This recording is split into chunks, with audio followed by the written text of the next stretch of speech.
waxaa loogu yeeray mid ahaan biladihii ugu ololaha xoogganaa ee dadaalka ugu badan lagu bixiyey ku guulaysigooda. dalal iyo shakhsiyaad badan ayaa soo jeediyey inuu ku guulaysiga biladda nabadda adduunka ee Nobel Peace Prize la yidhaahdo uu doorkan u qalmo madaxweynaha Mareykanka Donald Trump, kaasoo haddii uu ku guulaysto noqonaya madaxweynihii shanaad ee Mareykan ah ee biladdan qaata. oo waxaa abaalmarintan horey u haystay Theodore Roosevelt oo isla waagii abaalmarintan la aasaasayba isagu ku guulaystay, Woodrow Wilson, Jimmy Carter iyo Barack Obama. Trump oo ilaa intii uu xilka ku soo noqday isagu isu meeleeyay biladdan isugu yeera madaxweynaha nabadda, isla markaana sheegay inuu xaliyay in ka badan 8 colaadood oo adduunka ka ognaa, ayaa si adag u doonayay in biladdan la siiyo.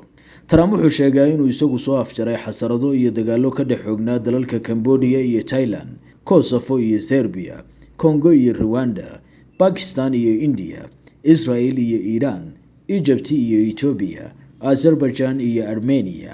colaadahaas oo uu sheego in la'aantiis dunidu haatan ku jiri lahayd marxalado dagaal oo halis ah. Trump oo isu arka qofka ugu mudan biladda doorkan, waxa uu sheegay in haddii la siin waayo abaalmarinta ay isaga iyo dalkiisaba ixtiraam darro weyn ku noqon doonto, midaas oo uu ka digay inay dhacdo. waxaa la wariyaa inay soo bilaabatay doonista Trump ee ku guulaysiga biladdan ilaa markii uu Barack Obama abaalmarintan qaatay oo ahayd sanadkii 2009. docda kale, khubarada la socota colaadaha uu sheegay inuu isagu xaliyay waxay ku doodaan inuusan isagu lahayn sababta rasmiga ah ee xalalka la gaaray. waxa ay tilmaamaan inuusan door rasmi ah ku lahayn joojinta dagaaladan, taasoo wiiqaysa fursadiisa guusha biladda. ogow asbuucyo ka hor codbixin afkaareed laga qaaday bulshada Mareykanka oo xisbigiisa Republicanka u badnaa, kaliya 22% ayaa u codeeyay in Trump uu qalmo abaalmarintan. ha yeeshee haatan, kadib heshiiska dagaalka qasal laga gaaray oo ahaa qorshe Trump horgal u ahaa, waxaa loo arkaa inay kor u kacday fursadda ninkani u haysto ku guulaysiga biladda, oo haddii heshiiskani si rasmi ah u dhaqan galo, Trump wuxuu heli doonaa fursad aad u sarreysa oo uu ku noqdo madaxweynaha shanaad ee Mareykan ee biladda nabadda qaata, sida uu sheegay David Sanger oo ah falanqeeyaha arrimaha ammaanka ee wargeyska New York Times.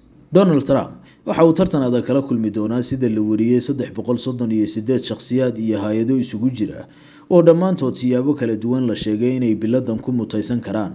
tiradan waxaa ku jira shakhsiyaad iyo hay'ado ka dhex shaqeeya wadamo dagaallo gudaha ah oo toos ah ka socdaan sida Suudaan.